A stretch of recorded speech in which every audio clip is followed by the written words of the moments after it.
The Perks of Being a Wallflower, page 103, June 16th, 1992. Dear friend, I just rode home on the bus. It was the last day of school for me today, and it was raining.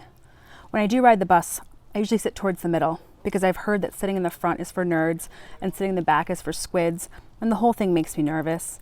I don't know what they call squids in other schools. Anyway, today I decided to sit in the front with my legs over the whole seat, kind of like I was laying down with my back on the window. I did this so I could look back at the other kids on the bus. I'm glad buses didn't have seat belts, or else I wouldn't have been able to do it. The one thing I noticed was how different everyone looked. When we were little, we used to sing songs on the bus ride home for the last day. My favorite song was this Pink Floyd song I later found out was called Another Brick in the Wall. But there was this one song that we loved even more because it ended with a swear. It went like this: no more pencils, no more books, no more teachers' dirty looks. When the bell rings, drop your books and run like hell. When we finished, we looked at the bus driver for a tense second. Then we all laughed because we knew we couldn't get in trouble for swearing, but the strength of our numbers would prevent any retribution. We were too young to know that the bus driver didn't care about our song, that all he wanted to do was go home after work and maybe sleep off the drinks he had at lunch. Back then it didn't matter. The nerds and the squids were all one. My brother came home Saturday night, and he looked even more different than the kids on the school bus looked compared to the beginning of the year. He had a beard. I was so happy. He also smiled different and was more courteous. We all sat down to dinner, and everyone asked him questions about college. Dad asked about football. Mom asked about classes. I asked for all the fun stories. My sister asked nervous questions about what college is really like. Would she put on the freshman 15? I don't know what this is, but I'm guessing it means you get fatter.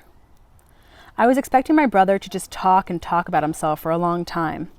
He would do that whenever there was a big game in high school or prom or something, but he seemed a lot more interested in what we were all doing, especially my sister with her graduation.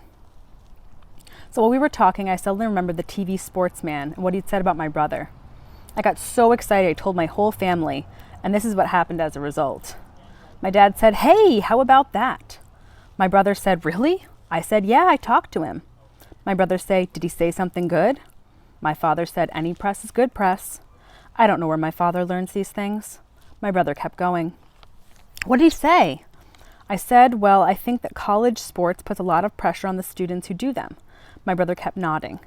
"But he said that it builds character, and he said that Penn State was looking really good with recruitment. And then he mentioned you." My dad said, "Hey, how about that?" My brother said, "Really?" "Yeah, I talked to him." My brother said, "When did you talk to him?" I said, "A couple weeks ago."